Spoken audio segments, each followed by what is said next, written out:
사실 제가 생각하시는 것보다 꽤 커서 놀라실지도 몰라요. 괜찮겠어요?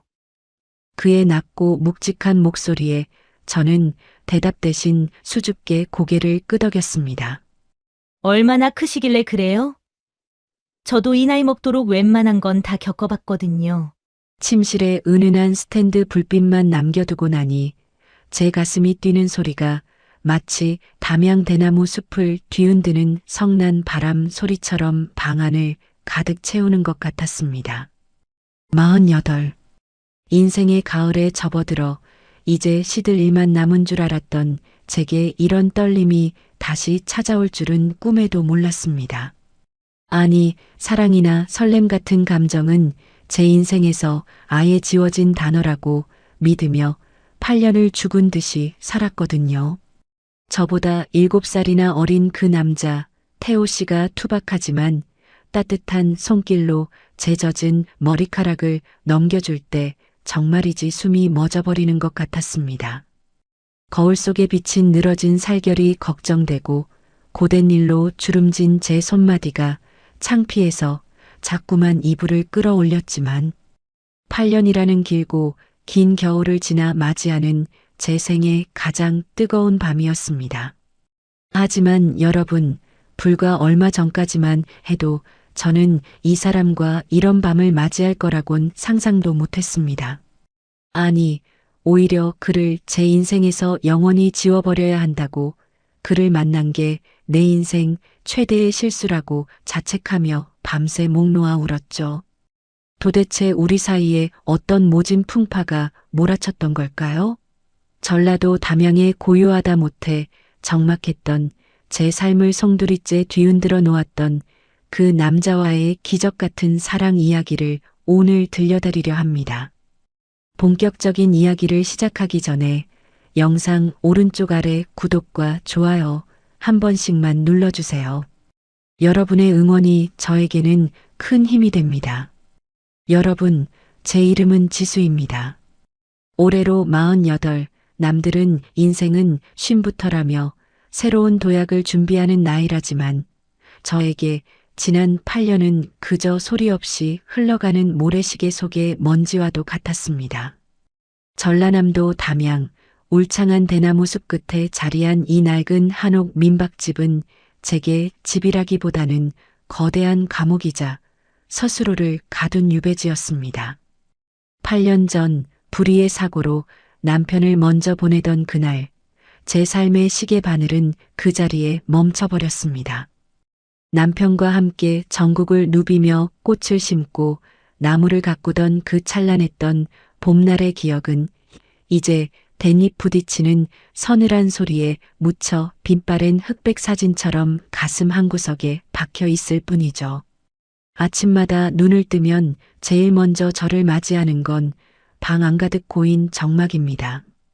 아이고, 오늘도 날이 밝았네. 누가 대답해줄 이 하나 없는데도 자꾸만 혼잣말이 늘어납니다. 비어버린 옆자리를 확인하고 싶지 않아 애써 고개를 돌리고 눅눅한 툇마루에 앉아 숲을 바라봅니다. 사람들의 웃음소리로 북적여야 할 민박집이지만 주인의 마음이 죽어버린 탓일까요? 자풀이 무성하게 자라나 마당은 어느새 정글처럼 변했고 빗물에 사가버린 석가래는 금방이라도 무너질 듯 위태로운 비명을 지릅니다. 하지만 저는 그 모든 무너짐을 방치했습니다. 제 마음이 이미 무너져 내렸는데 집 한 채 허물어지는 게 무슨 대수일까 싶었거든요. 오전 내내 낡은 빗자루로 대청마루를 쓸어보지만 마음의 먼지는 닦이지 않습니다. 가끔 길을 잃은 여행객이 찾아와 하룻밤 묵어갈 수 있느냐 물을 때면 저는 그들의 생기 넘치는 눈빛이 두려워 고개를 저었습니다. 방 안 내줍니다. 돌아가세요. 모질게 문을 닫고 나면 가슴이 시려왔지만 누군가와 온기를 나누는 법을 잊어버린 제게 사람의 기척은 그저 시끄러운 소음일 뿐이었습니다. 가장 견디기 힘든 시간은 대나무 숲에 어둠이 내려앉는 밤 9시입니다. 사방이 칠흑같이 어두워지면 대나무들이 바람에 흔들리며 내는 소리가 꼭 죽은 이들의 곡소리처럼 들려 가슴이 철렁하곤 합니다. 현관문을 걸어 잠그고 텔레비전을 제일 크게 켜둡니다. 누군가의 목소리가 온 집안을 울려야 비로소 제가 유령이 아니라는 걸 느낄 수 있거든요. 혼자서 대충 끼니를 때우고 차가운 이불 속에 몸을 누우면 천장에 서린 정막이 저를 짓누릅니다. 내일도 오늘 같겠지. 이렇게 댄잎 소리만 듣다가 시들어가겠지. 그런 생각들로 밤을 지새우는 게 제 일상이었습니다. 아픈 허리를 두드리며 숲의 숨소리를 자장가 삼아 잠들던 제 삶은 마치 물기 하나 없이 메말라버린 고사리 덤불처럼 거칠고 삭막했습니다. 하지만 여러분, 인생이란 게 참 묘하지요? 아무 일 없이 무채색으로 저물어갈 줄 알았던 제 48배 생애가 예상치 못한 폭풍 후 한 번에 완전히 뒤바뀌게 될 줄 누가 알았겠어요? 그날은 유난히도 담양의 하늘이 미친 듯이 포효하던 늦여름 밤이었습니다. 태풍이 올라온다는 소식에 대나무들이 금방이라도 뿌리째 뽑혀나갈 듯 휘청거리고 있었고 제 마음의 빗장도 그 거센 바람에 조금씩 흔들리기 시작했습니다. 바로 그 밤 제 낡은 한옥 대문을 두드리는 낯선 손길과 함께 제 운명은 전혀 다른 방향으로 흐르기 시작했습니다. 여러분, 인생이란 게 참 얄궂지요? 아무 일 없이 무채색으로 저물어갈 줄 알았던 제 48배 생애가 예상치 못한 폭풍 후 한 번에 완전히 뒤바뀌게 될 줄 누가 알았겠어요? 그날은 유난히도 담양의 대나무 숲이 미친 듯이 포효하던 늦여름 밤이었습니다.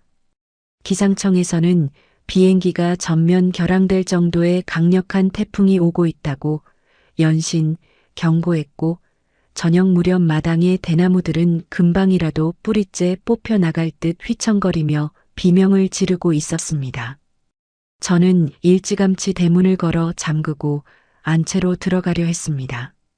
그런데 갑자기 마당 쪽에서 콰직하고 가슴이 내려앉는 괴음이 들렸습니다. 안 그래도 위태롭던 행랑채의 낡은 석가래가 강풍을 이기지 못하고 꺾여 내려앉은 거였어요. 8년 동안 돌보지 않아 사가버린 나무가 빗물을 머금더니 결국 비명을 지르며 주저앉은 것이죠. 찢어진 천막이 펄럭이며 마치 굶주린 짐승처럼 울부짖는데 그걸 보는 순간 눈앞이 캄캄해졌습니다. 아이고, 이를 어째. 사람 살려요. 거기 누구 없어요? 미친 듯이 소리를 질러봤지만 쏟아지는 폭우와 대나무 숲을 핥히는 바람 소리에 제 목소리는 한 뼘도 못 가 흩어져 버렸습니다. 비에 젖어 천근만근 무거워진 천막을 혼자 힘으로 버텨보려 했지만 48여자의 힘으로는 역부족이었어요. 비바람에 몸은 휘청거리고 뺨을 때리는 굵은 빗줄기에 눈도 제대로 뜨기 힘들었습니다. 발을 헛디뎌 젖은 바닥에 그대로 고꾸라지려던 바로 그 찰나였습니다. 위험합니다. 뒤로 물러나세요.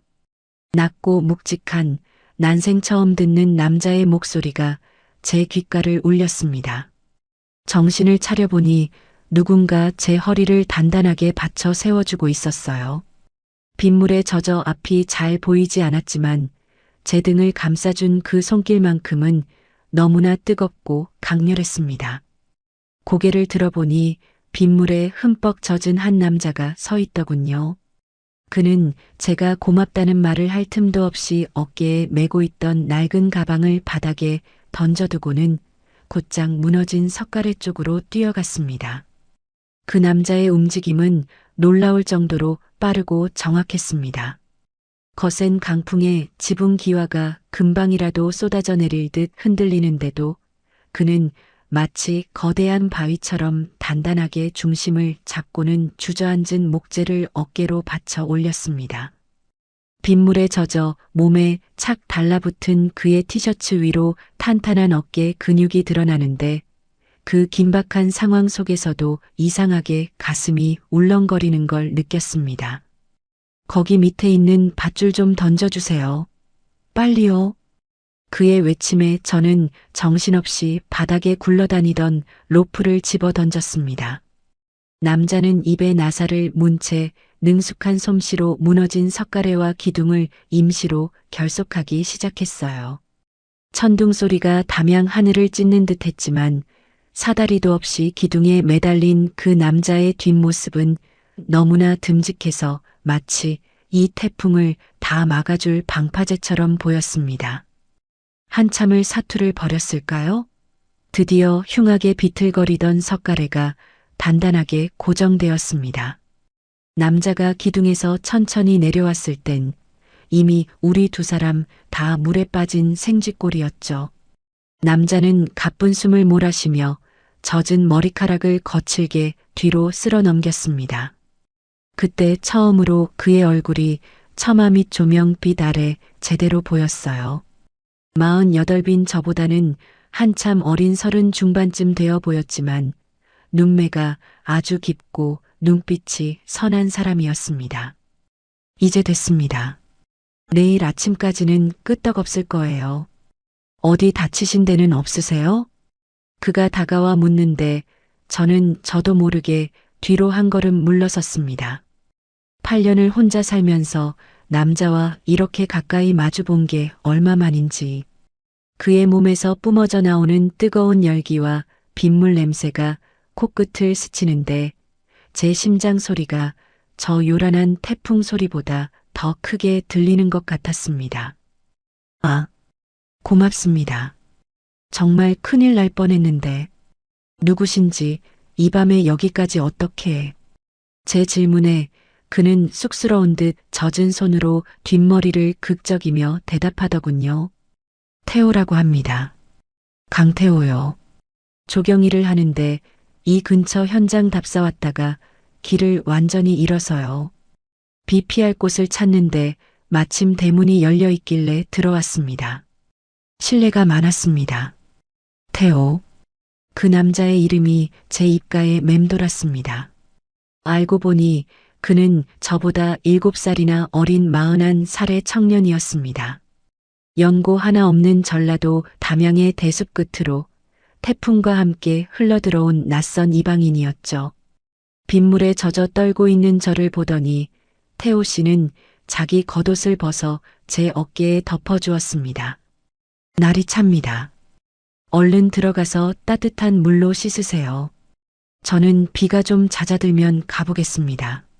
남자는 쿨하게 돌아서려 했지만 저는 차마 그를 그냥 보낼 수 없었습니다. 이 폭풍우 속에 갈 곳을 잃고 헤매는 그 남자의 젖은 어깨가 자꾸만 눈에 밟혔거든요.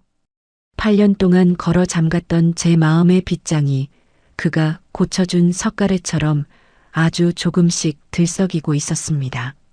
저는 염치불구하고 멀어지는 그의 소매 끝을 붙잡았습니다. 태호 씨, 저기 비가 너무 많이 와서 지금은 못 나가요. 위험해요. 잠시만. 우리 민박집 방 하나 비어 있으니 몸이라도 좀 말리고 가세요. 망설이던 태호 씨는 이내 고개를 끄덕이며 한옥 안으로 발을 들였습니다. 8년 동안 적막하기만 했던 제 공간에 낯선 남자의 묵직한 발소리가 울려 퍼지는 순간이었습니다. 그날 밤 낡은 한옥의 흙내음과 빗물 냄새가 섞인 방 안에서 마주 앉은 두 사람 사이에는 묘한 기류가 흐르기 시작했죠. 하지만 저는 그때까지만 해도 꿈에도 몰랐습니다. 이 무뚝뚝해 보이는 남자가 다음 날 아침부터 제 인생의 해묵은 잡초들을 하나하나 뽑아내기 시작할 줄은요.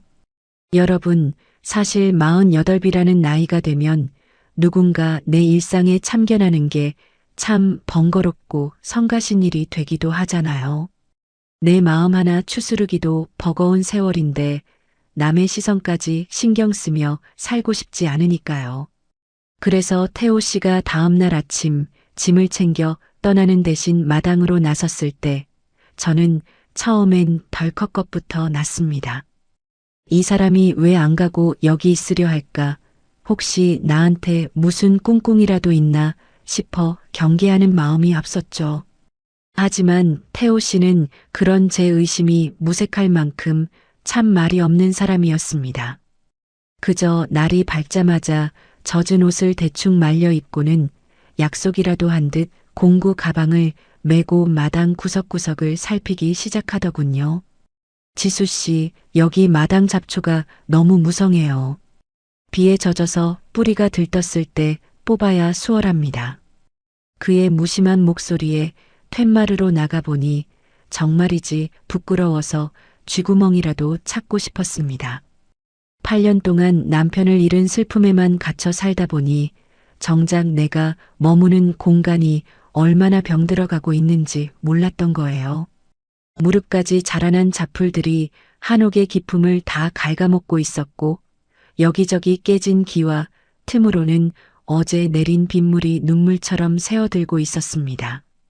마치 제 속마음이 골마 터진 걸 들킨 것 같아 얼굴이 화끈거렸죠. 태호 씨는 제가 대답할 틈도 없이 곧장 낫을 들고 마당 한복판으로 들어갔습니다. 조경사라고 하더니 그 큰 손으로 낫질을 하는 모습이 어찌나 정교하고 힘이 넘치던지요. 쇠약해진 제 손으로는 엄두도 못 낼 굵은 잡초들이 그 남자의 손끝에서 단숨에 베어져 나갔습니다. 뙤약볕 아래 땀이 비 오듯 쏟아져 티셔츠가 등에 착 달라붙었는데도 그는 그 흔한 덥다는 소리 한 번을 안 하더라고요. 태호 씨, 이제 그만하고 들어와서 물 좀 마셔요. 그러다 쓰러지겠어요. 제가 수건을 들고 나가자 그는 거친 손으로 이마에 땀을 닦으며 씩 웃었습니다. 그 무뚝뚝한 얼굴에 번진 맑은 미소를 보는데 제 가슴이 또 주책맞게 방방 뛰었습니다. 48 먹은 여자가 30 중반 넘은 남자 땀 닦아주는 모습이라니. 남들이 보면 흉보겠다 싶으면서도 제 마음은 자꾸만 그 사람의 성실한 등 쪽으로 향하더군요. 마당 정리가 끝나자 이번엔 사다리를 타고 지붕 위로 올라갔습니다. 어제 임시로 고쳐둔 석가래 위쪽 깨진 기와들을 하나하나 갈아 끼우는 그의 뒷모습을 보는데 눈시울이 뜨거워졌습니다. 8년 동안 이 집엔 망치 소리 한 번 들린 적이 없었거든요. 남편이 떠난 후 모든 게 멈춰버린 이 집에서 무언가 고쳐지고 있다는 사실이 저에게는 큰 위로로 다가왔습니다. 사각사각 낫질 소리, 탕탕 못질 소리. 그 소리들이 제 귀에는 꼭 멈췄던 심장 박동 소리처럼 들렸습니다. 곰팡이 냄새만 가득했던 민박집에 조금씩 싱그러운 풀냄새와 잘린 나무 향기가 번지기 시작하더군요. 태호 씨는 점심때가 되어도 쉴 줄을 몰랐습니다. 마당 끝에 버려져 있던 돌들을 모아 작은 화단을 만들고 대나무 숲에서 떨어진 죽순 껍질들을 정리하며 마당에 길을 냈습니다. 신기한 건 공간이 바뀌니까 제 마음도 조금씩 변하더라는 겁니다. 매일 아침 눈 뜨는 게 지옥 같았는데 이제는 오늘은 태호 씨가 어디를 고칠까 하는 기대감에 눈이 번쩍 떠지더라고요. 저녁 무렵 정리가 어느 정도 끝나자 잡풀 덤이었던 마당은 몰라보게 환해졌습니다. 정갈하게 닦인 마당 위로 담양의 대숲바람이 기분 좋게 드나들었죠. 태호 씨는 지붕에서 내려와 먼지 묻은 손을 털며 툇마루 끝에 걸터 앉았습니다. 그의 이마에 맺힌 땀방울이 지는 노을빛을 바다보석처럼 반짝였습니다. 저는 고마운 마음에 뭐라도 더 해주고 싶어 부엌으로 달려갔습니다. 평소엔 혼자 대충 물 말아먹던 저녁이었지만 오늘은 이 남자와 함께 근사하게 나누고 싶었거든요. 그렇게 노을이 대나무 숲 사이로 붉게 스며들 때쯤 저는 정성껏 차린 찻상과 약간의 술 기운을 빌려 그와 마주 앉았습니다. 마당은 깨끗해졌고 지붕은 단단해졌지만 정작 우리 두 사람의 마음속에 쌓인 해묵은 상처들은 아직 그대로였으니까요. 제사 페이지 심야의 차담. 여러분, 사실 술보다 더 사람 마음을 취하게 만드는 게 뭔지 아세요? 바로 해질녘의 붉은 노을, 그리고 내 이야기를 가만히 들어주는 단 한 사람의 깊은 눈빛입니다. 그날 저녁이 그랬습니다. 태호 씨가 정성껏 닦아놓은 마당 너머로 담양의 대나무 숲이 타오를 듯 붉게 물들기 시작했죠. 댄잎 사이사이로 스며드는 노을빛이 평상 위에 나란히 앉은 우리 두 사람의 어깨 위로 내려앉는데 그 공기가 어찌나 달콤하면서도 실인지 가슴이 뭉클하더라고요. 저는 평소 아껴두었던 남도 소주 한 병과 간단한 안주를 챙겨 평상으로 나갔습니다.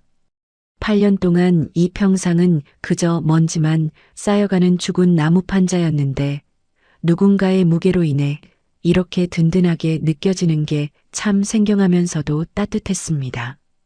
태호 씨, 오늘 고생 많으셨는데 이거라도 한 잔 마셔요. 향이 참 좋거든요. 제가 건넨 잔을 받아들며 태호 씨는 낮게 숨을 내뱉었습니다. 쌉싸름한 소주 향이 코끝을 스치고 우리 사이엔 한동안 기분 좋은 침묵이 흘렀습니다. 댄잎 부딪히는 소리가 사각사각 밤의 정막을 채울 때쯤 먼저 입을 뗀 건 태호 씨였습니다. 평소 말이 없던 그가 잔을 만지작거리며 꺼낸 첫 마디는 뜻밖의 고백이었죠. 지수 씨, 사실 저 육지에서 크게 실패하고 도망치듯 내려온 겁니다. 믿었던 동료에게 배신당하고 공들여 키운 조경회사가 하루아침에 무너지는 걸 지켜봤거든요. 그의 목소리가 낮게 깔리는데 그 속에 담긴 쓸쓸함이 제 마음의 그늘과 참 많이 닮아 있었습니다. 41, 인생의 한복판에서 모든 걸 잃고 방황하던 그 남자의 고독이 제 상처를 건드렸습니다. 저도 모르게 8년 동안 꽁꽁 싸매두었던 제 속살 같은 이야기를 꺼내놓게 되더군요. 태호 씨, 저도 이 대나무 숲이 세상에서 제일 무서웠어요. 8년 전 그날 제 남편이 사고로 떠나고 나서 제 시계는 멈췄거든요. 남들은 담양이 힐링의 도시라고들 하지만 저한테는 이곳이 거대한 무덤이자 감옥이었답니다. 남편을 잃고 홀로 이 넓은 한옥을 지키며 밤마다 천장을 보고 울던 날들, 댄잎 소리가 꼭 환청처럼 들려 잠 못 이루던 그 지독한 세월들, 누구에게도 말하지 못했던 8년치의 서러움이 차가운 술잔 위로 눈물이 되어 툭 떨어졌습니다. 제 눈가에 눈물이 고이자 태호 씨는 말없이 자기 손수건을 건네주더군요. 우리 참 많이 닮았네요. 겉은 멀쩡해 보여도 속은 다 썩어 들어간 나무들처럼요. 태호 씨가 씁쓸하게 웃으며 제 잔을 다시 채워줬습니다. 48배 과부와 41의 방랑자. 나이도 살아온 길도 달랐지만 상실이라는 같은 무게의 짐을 지고 있다는 것만으로도 우리는 금세 하나가 되었습니다. 그가 겪은 실패와 제가 겪은 상처가 노을빛 아래 서로 섞이며 지독했던 외로움이 조금씩 희석되는 기분이었습니다. 밤은 깊어갔고 숲 너머의 불빛들이 하나둘 꺼져갔지만 우리들의 대화는 멈출 줄 몰랐습니다. 나이 차이 따위는 이미 잊은 지 오래였죠. 그저 상처 입은 두 영혼이 서로의 흉터를 조심스럽게 어루만지는 그런 성스러운 시간 같았습니다. 태호 씨의 깊은 눈빛이 저를 향할 때마다 저는 느꼈습니다. 아, 이 사람이라면 내 이 지독한 상실의 흉터를 부끄러워하지 않아도 되겠구나 하고요. 지수 씨, 오늘 밤은 유난히 댄잎 소리가 슬프지 않네요. 옆에 누군가 있어서 그런가 봅니다. 태호 씨의 그 부드러운 목소리에 제 가슴이 뭉클해졌습니다. 사방은 어둑해졌지만 제 얼굴은 아까 본 노을보다 더 붉게 달아올랐죠. 텅 비어있던 제 마음의 태호라는 이름의 따뜻한 씨앗이 심어지는 순간이었습니다. 하지만 여러분, 사랑이라는 게 말로만 하는 게 아니잖아요. 태호 씨는 그날 이후로 제게 더 깊고 세밀한 배려를 보여주기 시작했습니다. 제가 미처 깨닫지 못했던 제 몸의 고단함까지 먼저 알아봐주는 그런 다정한 행동들 말이죠.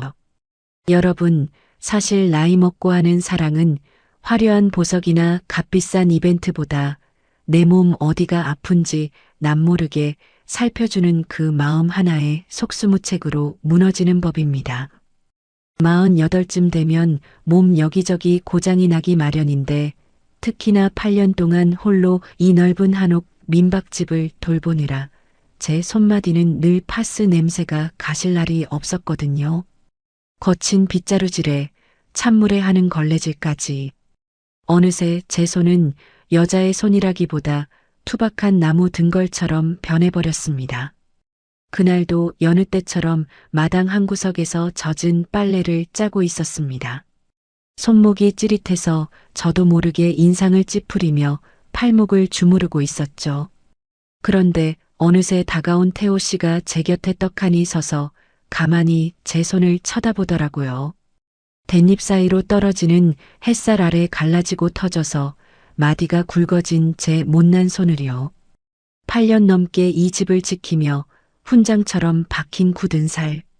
저는 그게 갑자기 너무 창피해서 얼른 소매를 내려 손을 감췄습니다. 아이고, 태호 씨. 보지 마세요. 여자 손이 이래서 창피하네. 고생을 많이 해서 징그럽죠? 제가 민망해서 웃어넘기려는데 태호 씨의 표정이 유난히 진지했습니다. 그는 아무 말 없이 자기 작업 가방을 뒤적이더니 정성스럽게 포장된 작은 상자 하나와 두툼한 작업용 장갑을 제 앞에 내밀었습니다. 지수 씨, 이거 읍내 나갔다가 생각나서 샀습니다. 가구 만드는 사람들도 손을 많이 써서 잘 아는데 이 크림이 갈라진 데는 제일 좋거든요. 그리고 이 장갑 다음부터 마당 일하실 때 꼭 끼세요. 손 상하는 거 보기 안 좋습니다. 태호 씨가 건넨 건 향긋한 꽃향기가 나는 고급 핸드크림과 손바닥에 실리콘이 덧대진 튼튼한 장갑이었습니다. 그 투박한 남자가 제 거친 손마디를 내내 신경 쓰고 있었다는 사실에 가슴 한구석이 찡해졌습니다. 남편 떠나고 누구 하나 제 손목이 시린지 손등이 텄는지 물어봐주는 사람이 없었거든요. 8년 만에 처음으로 보살핌이라는 걸 받아본 제 가슴 속에서는 뜨거운 것이 울컥 올라왔습니다. 저는 그 고마움을 그냥 넘길 수 없었습니다. 태호 씨가 민박집 일을 도와주느라 제대로 된 끼니를 거르는 게 내내 마음에 걸렸거든요. 저는 서둘러 부엌으로 들어가 앞치마를 둘렀습니다. 오늘은 이 남자에게 제 마음을 담은 진짜 남도 밥상을 차려주고 싶었거든요. 마침 대나무 숲에서 갓 따온 싱싱한 제철 죽순이 있었습니다. 껍질을 정성껏 벗겨내 쌀뜨물에 삶아내니 고소하고 달큰한 향이 온 집안에 진동했습니다. 보들보들한 죽순을 얇게 저며 소고기와 함께 볶아내고 알싸한 초고추장에 미나리와 함께 버무린 죽순 초무침도 준비했죠. 8년 동안 나 혼자 먹을 때는 찬물에 밥 말아 먹기 일쑤였는데 누군가를 위해 정성껏 칼질을 하고 간을 맞추는 이 시간이 어찌나 생경하고도 벅차던지요. 태호 씨, 식사하세요. 대단한 건 없지만 담양 죽순이 지금 딱 맛있을 때라 조금 차려봤어요. 정갈하게 차려진 밥상을 보더니 태호 씨의 눈이 휘둥그레졌습니다. 그는 자리에 앉아 제가 건넨 죽순 요리를 한 수저 크게 떴습니다. 와, 정말 맛있네요. 지수 씨, 저 육지에서 비싼 식당 많이 다녀봤지만 이런 밥상은 처음입니다. 마음이 꽉 차는 기분이에요. 그가 땀을 뻘뻘 흘리며 밥 공기를 비워내는 모습을 보는데 제가 다 배가 부르고 행복하더라고요. 그는 제가 선물한 핸드크림보다 더 따뜻한 눈빛으로 저를 바라봐 주었고 저는 그가 맛있게 먹어주는 모습에 묘한 설레임을 느꼈습니다. 죽순의 아삭한 식감처럼 제 멈췄던 심장도 아삭거리며 다시 뛰기 시작한 것 같았죠. 식사를 마치고 난 뒤 우리는 약속이라도 한 듯 툇마루에 앉아 깊어가는 오후의 햇살을 나누었습니다. 태호 씨가 선물한 핸드크림을 손등에 바르니 은은한 향기가 대숲의 바람을 타고 코끝을 간지럽혔습니다. 제 거친 손마디가 조금은 보드라워진 것 같아 슬쩍 그를 쳐다봤는데 태호 씨도 저를 보며 미소 짓고 있더군요. 하늘에는 어느덧 둥근 보름달이 떠오를 준비를 하고 있었습니다. 담양의 밤은 낮보다 더 깊고 푸른 법이지요. 태호 씨가 슬며시 자리에서 일어나 제게 손을 내밀었습니다. 여러분, 사실 48이나 먹은 나이에 누군가와 손을 잡고 밤길을 걷는다는 게 얼마나 쑥스러운 일인지 아실 거예요. 이 나이쯤 되면 사랑이라는 단어가 꼭 내 옷이 아닌 것처럼 어색하고 남사스럽게 느껴지기 마련이거든요. 그런데 그날 밤 담양의 대나무 숲 위로 보름달이 환하게 떠오른 그 길은 이상하게도 저를 다시 20살 소녀로 되돌려 놓은 것만 같았습니다. 은은한 달빛이 댄잎 사이사이로 쏟아져 내려 마치 숲속에 하얀 소금이 뿌려진 듯 반짝이고 발걸음을 옮길 때마다 서늘한 대숲 바람이 우리 두 사람의 옷깃을 스쳐 지나갔습니다. 태호 씨는 제 보폭에 맞춰 천천히, 아주 천천히 걸어주었죠. 그와 나란히 걷고 있으니 그의 팔에서 전해지는 묵직한 온기가 차가운 밤 공기를 뚫고 제 피부로 스며들었습니다. 심장이 입 밖으로 튀어나올 것만 같아 저는 애꿎은 옷자락만 만지작거렸습니다. 한참을 말없이 걷다가 숲의 가장 깊고 고요한 공터에 멈춰 섰습니다. 달빛이 우리를 주인공처럼 비추는 그 적막한 풍경 속에서 저는 8년 동안 가슴 깊숙이 묻어두었던 두려움을 꺼내놓지 않을 수 없었습니다. 태호 씨, 저요, 사실 지금 이 순간이 너무 꿈만 같아서 무서워요. 남편을 보내고 다시는 누군가를 가슴에 들여놓지 않겠다고 그렇게 문을 꽁꽁 걸어 잠그고 살았거든요. 제 목소리가 댄잎 부딪히는 소리에 섞여 파르르 떨려 나왔습니다. 태호 씨는 가만히 멈춰서서 제 옆 얼굴을 응시했습니다. 사랑하는 사람을 또 잃게 될까봐, 다시 그 지옥 같은 상실의 숲에 던져질까봐, 누군가를 다시 좋아한다는 게 저한테는 세상에서 제일 무서운 일이에요. 제가 정말 다시 사랑해도 되는 걸까요? 태호 씨 같은 분을 제가 감히 욕심내도 되는 걸까요? 말을 끝내고 나니 참아왔던 눈물이 뺨을 타고 흘러내렸습니다. 48 먹은 여자가 건네는 이 처절하고도 수줍은 고백. 태호 씨가 당황해서 뒷걸음질 치면 어쩌나, 이 무거운 마음이 그 사람을 도망가게 만들면 어쩌나 싶어 눈을 질끈 감았습니다. 그런데 그 순간 태호 씨가 선물한 핸드크림 향기가 채 가시지 않은 제 차가운 손 위로 뜨겁고 두툼한 손이 겹쳐졌습니다. 태호 씨였습니다. 그는 제 손을 부서질 듯 꽉 움켜잡더니 저를 똑바로 바라보며 묵직한 목소리로 말했습니다. 지수 씨, 그동안 얼마나 춥고 외로운 숲을 혼자 건너오셨는지 다 가늠할 순 없지만 이거 하나만은 약속할게요.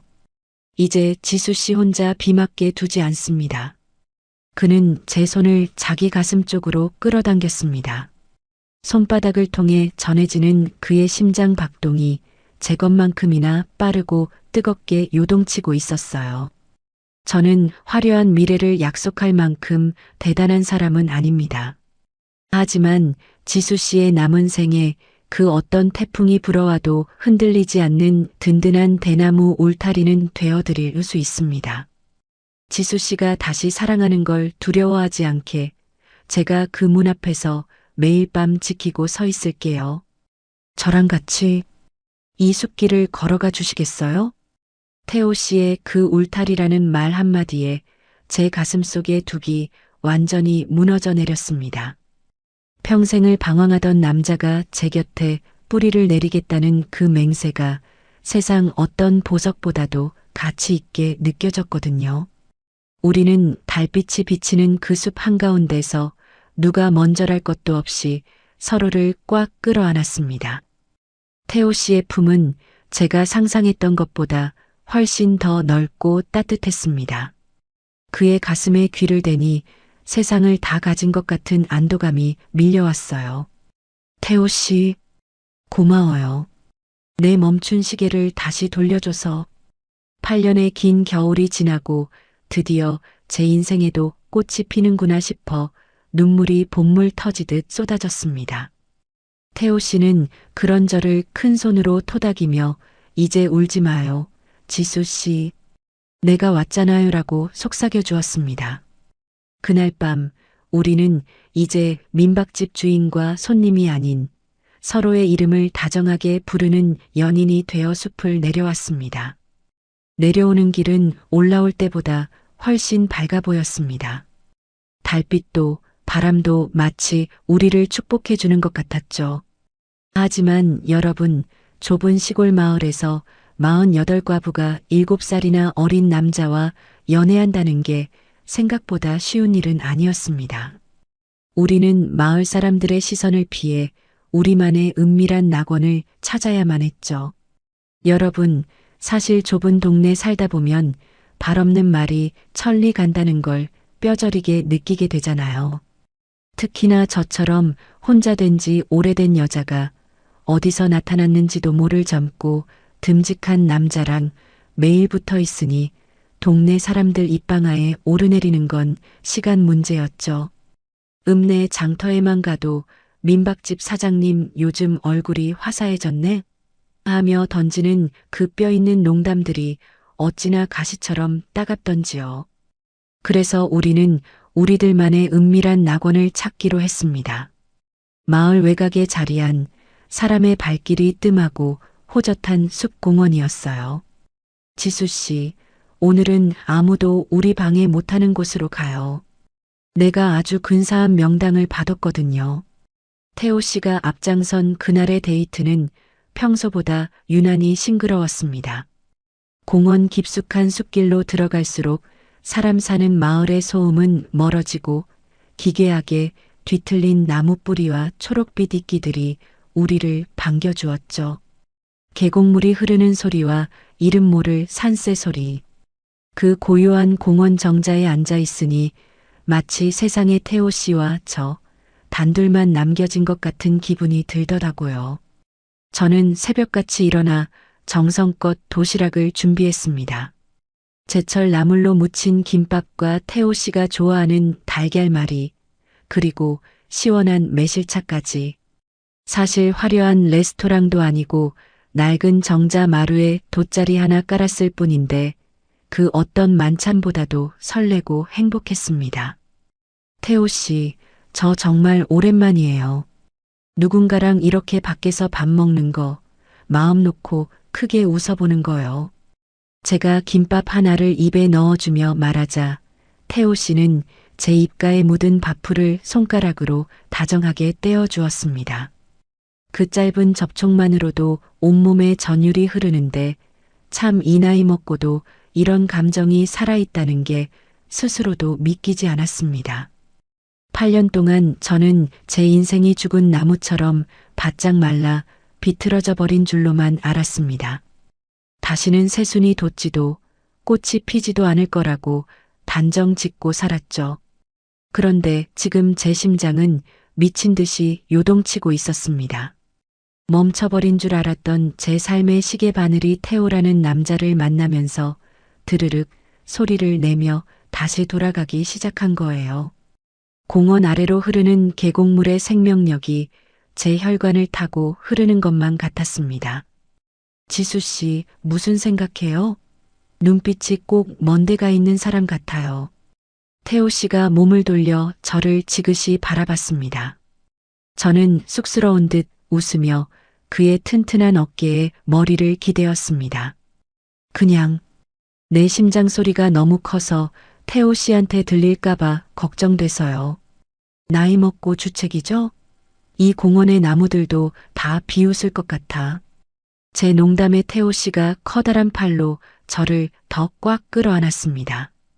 그의 품에서는 그가 매일 만지는 나무 냄새와 기분 좋은 땀 냄새가 섞여났습니다. 그 냄새가 어찌나 안심이 되는지 저는 그 자리에서 시간이 영원히 멈춰버리고 싶다는 유치한 생각까지 했습니다. 비웃긴요. 지수 씨 심장 소리가 세상에서 제일 아름다운 음악인걸요. 앞으로 더 크게 뛰어도 돼요. 내가 다 받아낼 테니까. 태호 씨의 그 듬직한 말 한마디에 저는 8년치의 외로움을 보상받는 기분이었습니다. 공원의 정자는 고요했고 햇살은 따스했으며 제 곁에는 저를 위해 기꺼이 나무 그늘이 되어주겠다는 남자가 있었습니다. 우리는 소박한 도시락을 나눠 먹으며 앞으로 민박집 마당에 어떤 꽃을 심을지, 망가진 울타리는 어떻게 보수할지 소소한 미래를 설계했습니다. 멈췄던 제 일상이 그와 함께 하나하나 채워져 가고 있었죠. 하지만 여러분, 행복이 깊어질수록 한편으로는 불안함이 고개를 들기 마련이잖아요. 이 평화가 태풍 전야처럼 느껴지는 건 왜일까요? 공원의 호젓한 정자에서 우리는 서로의 숨결을 확인하며 사랑을 속삭였지만 숲을 내려가 다시 현실로 돌아갔을 때 우리를 기다리고 있는 건 결코 아름다운 것들만이 아니었습니다. 공원길을 빠져나올 무렵 태호 씨의 휴대전화가 요란하게 울리기 시작했습니다. 평소 연락 올 곳이 없다던 그의 얼굴이 순식간에 굳어지는 걸 보며 저는 왠지 모를 불길한 예감에 사로잡혔습니다. 제8페이지 갑작스러운 균열. 여러분, 세상이 참 무섭다는 걸 다시 한번 뼈저리게 느낀 날이었습니다. 공원에서 태호 씨와 소박한 도시락을 나눠 먹으며 이대로만 시간이 멈췄으면 좋겠다고 속삭였던 게 불과 몇 시간 전이었는데 하늘은 제게 그런 사소한 평화조차 허락하지 않으려나 봅니다. 공원 산책로를 내려와 민박집 대문에 다다랐을 때 검은색 승용차 한 대가 마치 우리를 기다렸다는 듯 마당 한복판을 가로막고 서 있더군요. 차 문이 열리며 내린 건 험상궂은 인상의 낯선 사내들이었습니다. 그들은 저를 마치 없는 사람 취급하며 태호 씨에게 거칠게 다가갔습니다. 야, 강태호. 내가 여기 숨어 있으면 모를 줄 알았어? 조경 디자이너라더니 여기서 나무나 만지면서 신선 노름하고 있었냐? 사내 중 한 명이 태호 씨의 멱살을 잡듯 밀치며 고함을 질렀습니다. 평소 산처럼 듬직하고 차분하던 태호 씨의 얼굴이 순식간에 하얗게 질리는 걸 보는데 제 심장이 바닥으로 뚝 떨어지는 기분이었어요. 저는 앞을 가로막으며 무슨 일이냐고 따져 물었지만 사내들은 비릿한 웃음을 지으며 저를 밀쳐냈습니다. 아줌마, 이놈한테 속지 마요. 이 자식이 육지에서 사람 여럿 울리고 온 놈이니까. 내가 해먹은 분양 사기 금액이 얼마인데 여기서 입 씻고 살려 그래. 사기라니요? 분양 사기라니요? 제 귀를 의심했습니다. 태호 씨는 그저 고개를 숙인 채 입술을 깨물 뿐 아무런 대꾸도 하지 못했습니다. 그 당당하던 어깨가 한없이 작아 보이는 그 모습이 제 가슴을 도려내는 것 같았습니다. 사내들은 태호 씨를 구석으로 몰아넣고 한참 동안 거칠게 추궁하더니 조만간 다시 올 테니 도망갈 생각 말하는 협박을 남기고 먼지를 휘날리며 사라졌습니다. 사내들이 떠난 뒤 마당에는 정막보다 더 무거운 정적이 감돌았습니다. 태호 씨는 차마 제 눈을 마주치지 못하고 흙바닥만 바라보더군요. 저는 떨리는 목소리로 물었습니다. 태호 씨, 저 사람들이 하는 말 다 사실이에요? 정말 사람들을 속인 거예요? 태호 씨는 한참을 침묵하다가 겨우 쥐어짜듯 대답했습니다. 지수 씨, 다 설명하겠습니다. 하지만 지금은 제가 떠나야 할 것 같아요. 여기 있으면 지수 씨한테까지 해가 갈 겁니다. 그는 그날 밤 짐조차 제대로 챙기지 못한 채 도망치듯 민박집을 떠났습니다. 가지 말라고 같이 해결해 보자고 매달리고 싶었지만 제 목소리는 나오지 않았습니다. 8년 만에 겨우 찾아온 봄날이 이렇게 허망하게 가버리는구나 싶어 마당에 주저앉아 밤새 울었습니다. 하지만 진짜 지옥은 그 다음 날부터 시작되었습니다. 어찌나 발이 빠른지 그 사내들이 마을을 돌며 무슨 말을 퍼뜨린 건지 다음 날 아침부터 마을 사람들의 눈초리가 어제와는 180도 달라져 있었습니다. 읍내 마트에만 가도 사람들이 옹기종기 모여 저를 보며 수군거렸죠. 어머, 저 집 과부 사정 딱하다 했더니 결국 젊은 사기꾼 놈한테 홀려서 돈 다 털린 거 아냐? 그러게 조경은 무슨 분양 사기쳐서 수십억 해먹고 숨어 지내던 놈이라며? 어쩐지 외지 사람이 너무 싹싹하다 했어. 악의적인 소문은 담양의 대나무 숲보다 더 빠르게 마을을 뒤덮었습니다. 태호 씨가 거액의 분양 사기에 휘말려 수많은 사람의 피눈물을 짜냈고 저를 이용해 은신처를 마련했다는 입에 담지 못할 말들이 제 등에 비수처럼 꽂혔습니다. 사람들은 이제 대놓고 저를 비웃거나 동정 어린 시선으로 바라봤고 저는 그 시선을 견디지 못해 민박집 대문을 꽁꽁 걸어 잠근 채 다시 어둠 속으로 숨어들었습니다. 태호 씨가 고쳐놓은 석가래, 그가 뽑아낸 잡초들, 우리가 나란히 앉았던 평상, 눈길 닿는 곳마다 그 사람의 흔적이 가득한데 마을 사람들은 그가 가짜라고 말합니다. 제 시계 바늘을 다시 돌려준 그 남자가 정말 저를 속인 파렴치한 사기꾼이었을까요? 여러분, 사람이 무너지는 건 한순간이더라고요. 그런데 더 무서운 건 뭔지 아세요? 내가 가장 믿었던 세상이 나를 손가락질하며 등 돌릴 때 그 고립감은 사별의 고통보다 더 지독했습니다. 태호 씨가 떠나고 난 뒤 제 삶은 다시금 8년 전 그 차가운 겨울 속으로 처박혔습니다. 아니, 이번에는 그때보다 더 비참했어요. 그땐 슬픔뿐이었지만 지금은 온 마을에 퍼진 추잡한 소문과 나이값 못하고 젊은 놈한테 홀린 여자라는 낙인이 제 숨통을 죄어왔거든요. 불행은 결코 혼자 오지 않는다고 하죠. 마을 사람들의 수군거림이 극에 달할 때쯤 평소 연락도 없던 사별한 남편의 문중 어른들이 예고도 없이 민박집 대문을 두드리기 시작했습니다. 검은 갓만 안 썼지 그 기세가 꼭 옛날 죄인을 신문하러 온 저승사자 같았어요. 내가 정령 제정신이냐? 조상님들 뵐 낯이 없어 고개를 들 수가 없구나. 안방까지 밀고 들어온 문중 어른 한 분이 지팡이를 내리치며 호통을 쳤습니다. 그분들의 입에서는 차마 담기조차 힘든 비난이 쏟아졌습니다. 태호 씨를 파렴치한 사기꾼 놈이라 못 받고 저를 가문을 더럽힌 여자라며 몰아붙였습니다. 8년 동안 혼자 이 큰 집을 지키며 남편에 대한 의리를 다해왔던 제 시간들이 단 며칠 만에 휴지 조각처럼 구겨져 버린 순간이었습니다. 어디서 근본도 없는 사기꾼 놈을 집안에 들여서 문중 망신을 시켜 그놈이 분양 사기쳐서 갈취한 돈으로 너한테 비단옷이라도 입혀준대더냐? 어른들의 서슬 퍼런 질타 속에 저는 아무 말도 할 수 없었습니다. 그분들이 내뱉는 태호 씨에 대한 이야기는 너무나 구체적이고 악의적이었거든요. 거액의 투자금을 가로채고 잠적한 조경업자, 법망을 피해 남도 끝자락까지 숨어든 범죄자. 그 말들이 하나하나 제 심장에 박힐 때마다 제가 느꼈던 그 따뜻한 손길과 다정한 눈빛이 다 가짜였나 싶어 정신이 아득해졌습니다.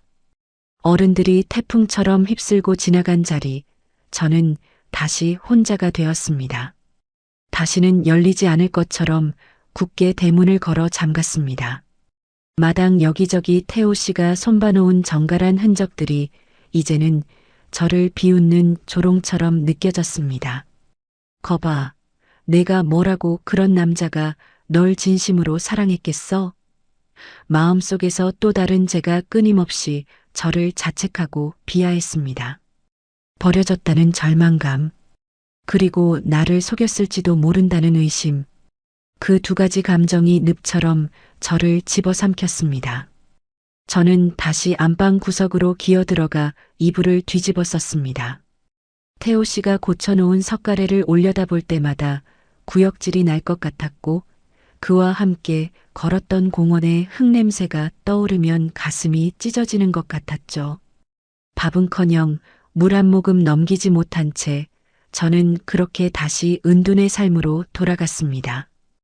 햇빛 한 줌 들어오지 않게 커튼을 치고 세상과 연결된 유일한 통로였던 전화기 코드도 뽑아버렸습니다.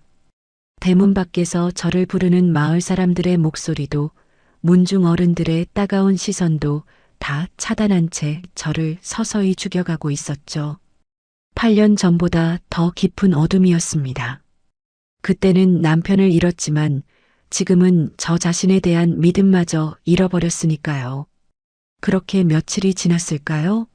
적막한 방 안에서 정신이 혼미해질 때쯤 먼지 쌓인 마루 한 구석에서 빛바랜 종이 뭉치 하나를 발견했습니다. 태호 씨가 떠나기 전 급박하게 제 툇마루 구석에 밀어 넣어두었던 그의 낡은 작업 일지였습니다.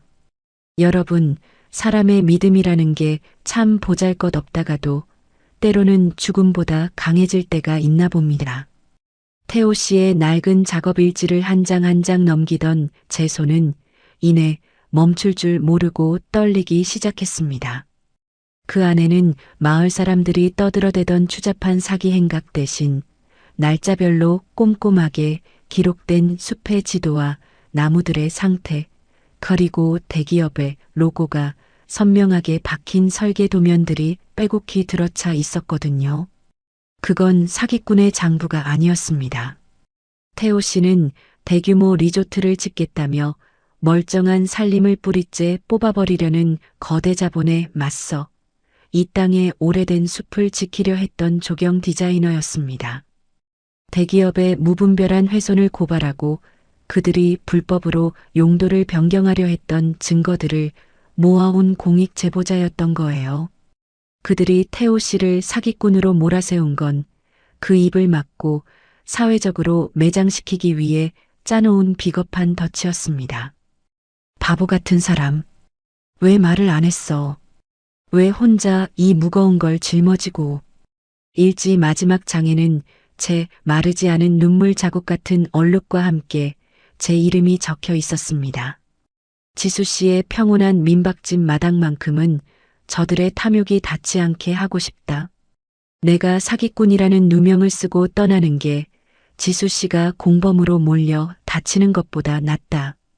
그 짧은 문장을 읽는 순간 제 가슴은 난도질 당하는 것처럼 아파왔습니다. 그 남자는 저를 속인 게 아니라 저를 지키기 위해 기꺼이 자기 자신을 시궁창에 던진 거였어요. 저는 더 이상 방 안에 숨어 있을 수 없었습니다. 8년 동안 죽어있던 제 안의 열정이 태호 씨를 향한 미안함과 분노로 뜨겁게 타올랐습니다. 저는 헝클어진 머리를 대충 묶고 8일 동안 닫아 걸었던 대문을 박차고 나갔습니다. 마을 사람들의 따가운 시선, 문중 어른들의 호통, 이제 그런 건 제게 아무런 장애물이 되지 않았습니다. 저는 곧장 읍내로 나가 태호 씨를 추적했던 사내들의 행방을 수소문했습니다. 그리고 태호 씨가 마지막으로 목격되었다는 인근의 한 공사 현장으로 달려갔습니다. 그곳에서 저는 만신창이가 된 채로 여전히 그들의 부당함을 외치고 있는 태호 씨를 발견했습니다. 며칠 사이에 얼굴은 반쪽이 되고 눈가는 멍이 들어 엉망이었지만 저를 발견한 그의 눈동자만큼은 그날 밤 대나무 숲에서 본 것처럼 맑게 빛나고 있었습니다. 지수 씨, 여기가 어디라고 왔어요? 얼른 돌아가요. 위험하다니까요. 태호 씨는 저를 밀어내려 했지만 저는 이번만큼은 그의 손을 놓지 않았습니다. 저는 그가 건넸던 작업 장갑을 낀 손으로 그의 거친 뺨을 어루만졌습니다. 태호 씨, 당신이 그랬죠. 나를 비 맞게 두지 않겠다고. 나도 마찬가지예요. 당신이 이 억울한 빗 속에 서 있는데 내가 어떻게 혼자 따뜻한 방 안에 있겠어요? 나 48이에요. 당신 생각보다 훨씬 강한 여자라고요. 저는 그가 모아둔 증거 자료들과 제가 목격한 그들의 협박 장면들을 정리해 언론사에 제보하고 아는 인맥을 총동원해 변호사를 수소문했습니다. 8년 동안 담쌓고 살았던 세상 밖으로 저는 오직 한 사람, 태호를 구하기 위해 다시 발을 내디뎠습니다. 진실은 느리지만 반드시 밝혀지는 법이죠. 대기업의 비리는 폭로되었고 태호 씨에게 씌워졌던 억울한 누명은 조금씩 벗겨지기 시작했습니다. 마을 사람들도 하나둘 진실을 알게 되자 미안한 기색을 내비쳤습니다. 우리가 몰랐네, 미안해 지수 씨라고 말하며 제게 사과를 건넸지만 제게 중요한 건 그런 사과가 아니었습니다.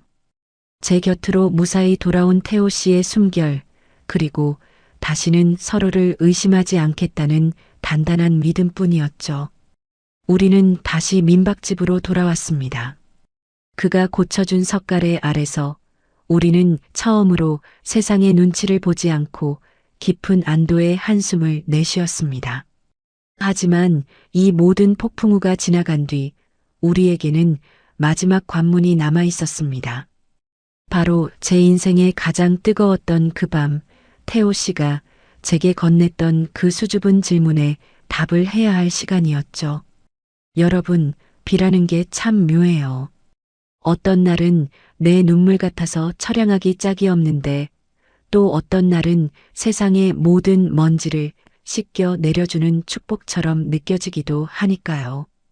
태호 씨의 누명이 벗겨지고 진실이 세상 밖으로 고개를 내밀던 그날, 담양에는 또 한 차례 굵은 빗줄기가 쏟아졌습니다. 하지만 그날의 비는 우리를 갈라놓았던 그 무서운 태풍이 아니었습니다. 마치 우리 두 사람의 아픈 상처를 어루만져 주려는 듯 대지를 촉촉하게 적시는 따뜻한 폭우였죠. 저는 그가 있다는 영산강 줄기 끝자락, 작은 폭우로 단숨에 달려갔습니다. 멀리서 빗속에 우두커니 서 있는 그의 뒷모습이 보였습니다. 며칠 사이 더 여위어버린 그 어깨를 보는 순간 제 가슴은 말로 다 못할 통증으로 저려왔습니다. 제가 부르는 소리에 그가 천천히 고개를 돌렸습니다. 빗물인지 눈물인지 모를 액체가 그의 얼굴을 타고 흐르고 있었죠. 태호 씨. 제 외침에 태호 씨가 믿기지 않는다는 듯 멍하니 서 있다가 이내 저를 향해 성큼성큼 걸어왔습니다. 우리는 누가 먼저랄 것도 없이 빗물에 흠뻑 젖은 서로를 으스러지도록 끌어안았습니다. 그의 품에서는 비린 강물 냄새와 함께 제가 그토록 그리워하던 그 남자의 체온이 느껴졌습니다. 지수 씨, 미안해요. 정말 미안해요.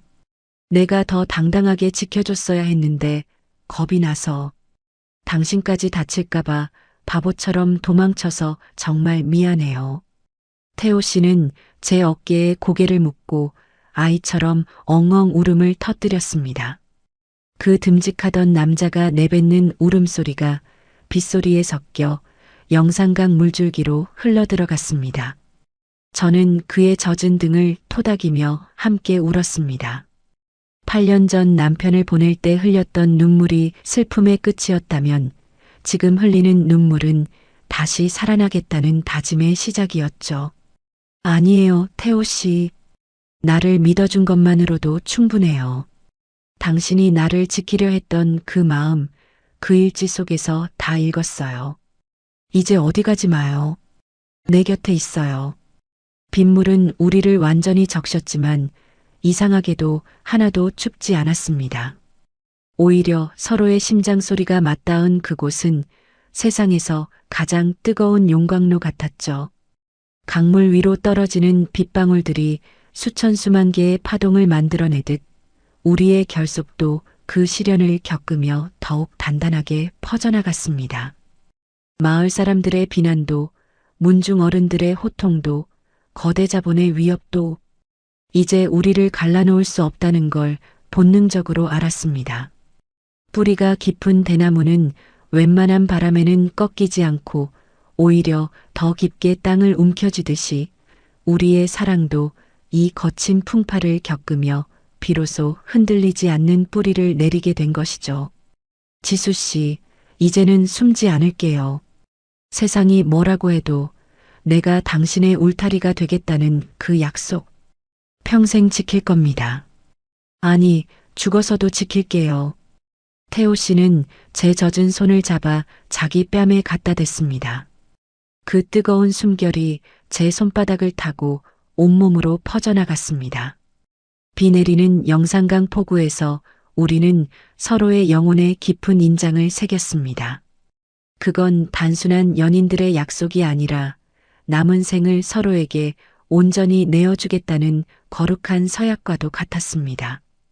포구의 물결은 넘실거렸고 빗줄기는 더욱 굵어졌지만 우리는 한참 동안 그곳을 떠나지 못했습니다. 서로를 놓치는 순간 다시 긴 겨울이 올까봐 마치 서로가 서로의 유일한 구명보트라도 되는 양 꽉 붙잡고 있었죠. 한참을 울고 웃으며 서로의 마음을 확인한 뒤 우리는 다시 우리의 보금자리인 민박집으로 향했습니다. 빗물이 씻어낸 마당은 그 어느 때보다 정갈했고 태호 씨가 고쳐놓은 석가래는 더욱 든든해 보였습니다. 그리고 그날 밤 세상의 소음이 잦아든 고요한 한옥 안에서 우리는 비로소 온전한 우리만의 시간을 맞이하게 되었습니다. 여러분, 참 사람 마음이라는 게 간사하다 싶으면서도 또 한편으로는 진실의 힘이 얼마나 무서운지 깨달은 날이었습니다. 태호 씨의 억울한 누명이 벗겨지고 그가 거대 기업의 횡포에 맞서 우리 고장의 숲을 지키려 했던 의인이었다는 사실이 지역 신문 일면에 대대적으로 보도되었습니다. 신문에는 태호 씨가 그동안 조사했던 산림훼손 자료들과 함께 그를 협박했던 무리들이 검찰에 송치되었다는 기사가 실렸지요. 그날 아침 민박집 대문 앞이 소란스러워 나가보니 며칠 전까지만 해도 저를 향해 손가락질하던 마을 사람들이 줄을 지어 서 있었습니다. 손에는 직접 기른 채소며 각 구운 떡이며 안주거리들을 한 보따리씩 들고서 말이죠. 지수 씨, 우리가 정말 죽을 죄를 졌네. 그런 훌륭한 청년인 줄도 모르고 못할 말을 쏟아냈으니. 아이고, 태호 씨, 우리가 눈이 멀었었나 봐요. 우리 마을 숲 지켜주느라 고생했는데 그것도 모르고. 고개를 쑥 내밀며 미안해하는 사람들을 보니 처음엔 울컥 화가 치밀어 오르기도 했습니다. 하지만 곁에서 제 손을 단단히 맞잡은 태호 씨의 온기를 느끼니 그 미움조차 눈 녹듯 사라지더군요. 태호 씨는 특유의 그 맑은 미소로 어르신들의 손을 일일이 잡아주었습니다. 8년 동안 적막하기만 했던 우리 집 마당에 다시 사람 사는 냄새와 웃음소리가 울려 퍼지는 걸 보며 저는 비로소 숨통이 트이는 것 같았습니다. 태호 씨, 우리 오늘 읍내 장터에 가요. 가서 당신 좋아하는 국밥도 먹고 사람들 보란 듯이 데이트도 하고요. 저는 평소 아껴두었던 고운 옷을 꺼내 입고 화장대 앞에 앉아 정성껏 얼굴을 단정히 했습니다. 거울 속에는 더 이상 그늘진 과부가 아닌 사랑받고 사랑하는 한 여자의 생기가 돌고 있었죠. 태호 씨도 깔끔한 셔츠를 차려입고 제 곁에 섰습니다. 우리는 보란 듯이 팔짱을 끼고 민박집 대문을 나섰습니다. 읍내 장터는 여느 때처럼 활기찼습니다. 하지만 평소와 다른 게 하나 있다면 사람들의 시선이었죠. 예전에는 수군거림과 비난 섞인 눈초리였다면 이제는 존경과 부러움이 섞인 따뜻한 눈길이었습니다. 저는 그 시선들을 피하지 않았습니다. 오히려 태호 씨의 팔에 더 깊게 팔짱을 끼고 어깨를 당당히 펴고 걸었습니다. 어머, 지수 씨, 태호 씨랑 정말 잘 어울려. 선남선녀가 따로 없네. 장터 상인 아주머니들이 건네는 덕담에 저는 수줍게 웃으며 대답했습니다. 감사해요, 아주머니. 저 이 사람 덕분에 다시 살아요. 제 입에서 그런 말이 당당하게 나올 줄은 저도 몰랐습니다. 48, 남들은 이제 다 저물어가는 나이라 말할지 모르지만 사랑하는 사람의 손을 잡고 걷는 이 길 위에서 저는 제 인생의 가장 찬란한 전성기를 걷고 있다는 확신이 들었습니다.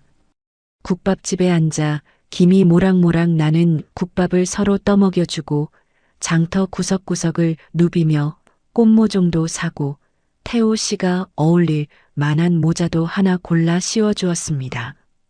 사람들의 시선 속에 우리 사랑을 공표하는 그 행위 자체가 지난 8년의 세월을 씻어내는 정화의식처럼 느껴졌습니다. 지수 씨, 행복해요? 사람들 시선. 이제 정말 괜찮겠어요? 태호 씨가 걱정스러운 듯 묻자 저는 그의 두 손을 꽉 잡았습니다. 태호 씨, 당신이 그랬잖아요. 내 울타리가 되어주겠다고. 이제는 내가 당신의 당당한 백이 되어줄게요. 우리 이제 숨지 말아요. 햇살 아래서 마음껏 사랑해요. 그날의 장터 데이트는 제 생애 가장 눈부신 기억으로 남았습니다. 멈췄던 시계 바늘이 단순히 돌아가는 것을 넘어 이제는 미래를 향해 힘차게 나아가고 있었죠. 우리는 마을 사람들과 어우러져 막걸리 한 잔을 나누며 이 땅에서 우리가 써내려갈 새로운 계절들을 약속했습니다. 해질녘 장터에서 산 꽃모종을 한가득 싣고 돌아오는 길에 태호 씨가 제 귓가에 낮게 속삭였습니다. 그 목소리에는 낮의 당당함과는 또 다른 깊고 은밀한 떨림이 담겨 있었죠. 여러분, 집이라는 게 참 신기해요. 주인이 마음을 닫으면 집도 같이 병들어가는 것 같더니 사랑이 들어오니 낡은 기둥에서도 생기가 도는 게 눈에 보인답니다. 태호 씨와 제가 정식으로 살림을 합치기로 한 날, 우리는 가장 먼저 민박집 뒷마당에 버려져 있던 캐캐 묵은 창고를 정리하기 시작했습니다. 8년 동안 온갖 잡동사니와 먼지만 쌓여가던 그 어두운 공간이 태호 씨의 손길이 닿자마자 기적처럼 변하기 시작했거든요. 태호 씨는 조경사 특유의 감각으로 창고의 낡은 벽을 허물고 커다란 통창을 냈습니다. 그 창으로 담양의 맑은 햇살과 대나무 숲의 푸른 기운이 쏟아져 들어오는데 어찌나 가슴이 벅차오르던지요. 그는 그곳에 지수와 태호의 야생화 화원이라는 작은 간판을 직접 깎아 걸었습니다. 지수 씨, 이제 이 공간은 우리 사랑처럼 매일 꽃이 피어나는 곳이 될 거예요. 그의 말대로 창고 안은 금세 싱그러운 흙냄새와 이름 모를 들꽃들의 향기로 가득 찼습니다. 태호 씨가 산에서 직접 구해온 진달래, 옥잠화, 그리고 제가 좋아하는 수선화까지 화분 하나하나를 놓을 때마다 우리 두 사람의 웃음소리가 한옥 담장을 넘어 마을 어귀까지 퍼져나갔습니다. 8년 동안 적막하기만 해서 이웃들이 상가집 같다고 수군대던 우리 집이 이제는 꽃 대거리라는 소리를 듣게 된 것이죠. 아침이면 태호 씨가 마당에서 나무를 다듬는 경쾌한 망치 소리에 눈을 뜨고 저녁이면 그가 가꾼 화단에서 풍겨오는 꽃내음을 맡으며 함께 저녁 식사를 준비합니다. 혼자 먹을 때는 그저 끼니를 때우는 행위였던 식사가 이제는 서로의 하루를 나누고 보듬는 가장 성스러운 시간이 되었습니다. 태호 씨는 제가 차린 소박한 된장찌개 하나에도 세상에서 가장 맛있다며 엄지를 치켜 세워주고 저는 그런 그를 보며 48이라는 제 나이를 잊은 채 새색시처럼 수줍게 웃곤 합니다. 마을 사람들도 이제는 우리 화원의 단골 손님이 되었습니다. 예전에 저를 욕하던 사람들도 꽃 한 송이 사러 왔다가 우리 두 사람이 다정하게 일하는 모습을 보며 참 잘 어울리는 한 쌍이다라고 진심 어린 축복을 건네줍니다. 적막했던 한옥마루에 손님들이 오가고 태호 씨가 우려낸 따뜻한 차 한 잔에 동네 사람들의 이야기가 섞이니 비로소 이 집이 살아있다는 게 실감이 났습니다. 하지만 무엇보다 큰 변화는 제 마음속에서 일어났습니다. 거울 속에 비친 제 모습이 예전처럼 초라해 보이지 않았거든요. 태호 씨가 선물한 핸드크림으로 매일 정성껏 가꾼 제 손은 이제 거친 노동의 흔적이 아니라 생명을 키워내는 아름다운 정원사의 손이 되어가고 있었습니다. 12년이라는 긴긴 겨울을 지나 맞이한 제 생의 가장 뜨거운 첫날 밤 이후 우리 두 사람은 단 하루도 서로의 손을 놓지 않았습니다. 밤이 깊어 대나무 숲에 달빛이 내려앉으면 우리는 개조한 화원 한쪽 소파에 나란히 앉아 창밖을 바라봅니다. 태호 씨의 묵직한 팔이 제 어깨를 감싸 안을 때 저는 느낍니다. 아, 이게 바로 진짜 인생이구나. 죽어있던 내 시간을 깨워준 이 남자가 내 곁에 있어서 정말 다행이다 하고요. 하지만 여러분, 우리 인생이 이렇게 평탄하기만 하면 좋으련만 운명은 가끔 우리가 짐작도 못한 방향으로 우리를 이끌기도 합니다. 행복이 너무 커서 불안함이 살짝 고개를 들 때쯤 태호 씨가 저를 위해 준비한 아주 특별하고도 장엄한 계획이 있다는 걸 알게 되었습니다. 여러분, 인생에서 가장 아름다운 순간은 언제일까요?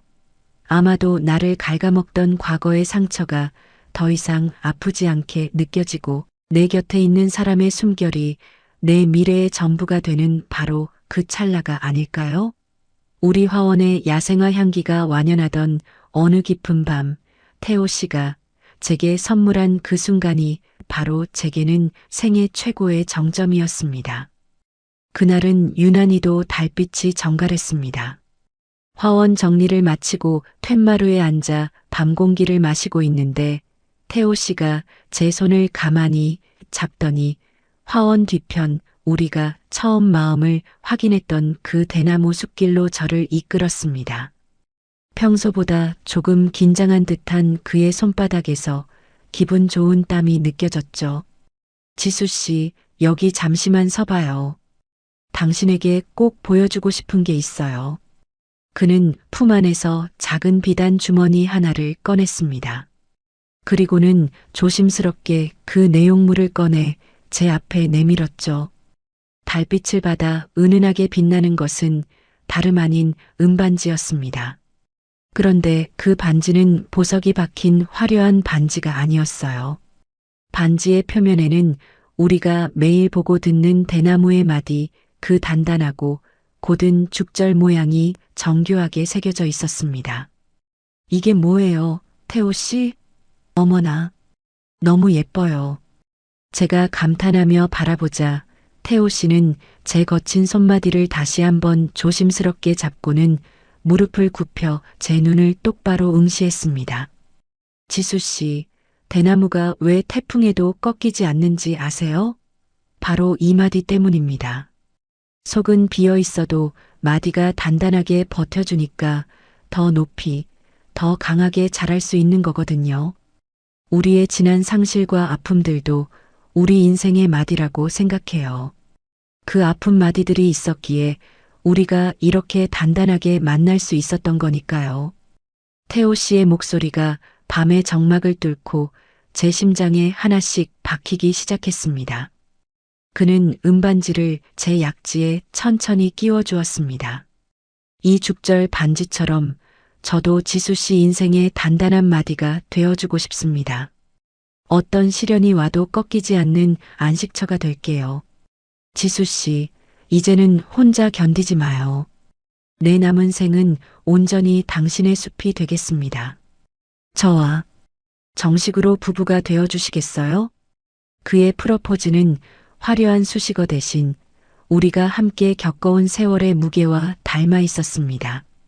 8년 전 남편을 보내며 제 손가락에서 억지로 빼냈던 그 차갑고 슬픈 기억의 반지가 아니라 이제는 내 삶을 지탱해줄 든든한 약속의 반지가 제 손에 끼워진 것입니다. 제 손마디를 타고 흐르는 은반지의 차가우면서도 묵직한 감촉이 어찌나 따뜻하게 느껴지던지요. 저는 대답 대신 환한 미소로 그를 마주 보았습니다. 눈가에는 행복한 눈물이 맺혔지만 입가에는 세상에서 가장 행복한 여자의 미소가 걸려 있었죠. 고마워요, 태호 씨. 이 못난 손을 다시 잡아줘서, 그리고 내 망가진 마당에 이런 예쁜 마디를 만들어줘서요. 저 당신의 울타리 안에서 예쁘게 늙어갈게요. 우리는 달빛 아래서 한참 동안 서로를 껴안았습니다. 대나무 숲의 바람소리가 마치 우리를 축복하는 합창 소리처럼 들렸습니다. 48, 인생의 가을인 줄만 알았던 제게 이 반지는 새로운 봄의 시작을 알리는 징표였습니다. 이제 제게는 두려울 것이 없었습니다. 내 손가락에 새겨진 이 단단한 마디가 앞으로 다가올 그 어떤 찬바람도 다 막아줄 것만 같았거든요. 우리는 그렇게 서로의 영원한 안식처가 되기로 맹세했습니다. 하지만 여러분, 이 기적 같은 사랑 이야기가 여기서 끝이 아닙니다. 이 행복을 우리끼리만 나누기엔 우리가 지켜온 이 대나무 숲과 이 땅의 가치가 너무나 소중했거든요.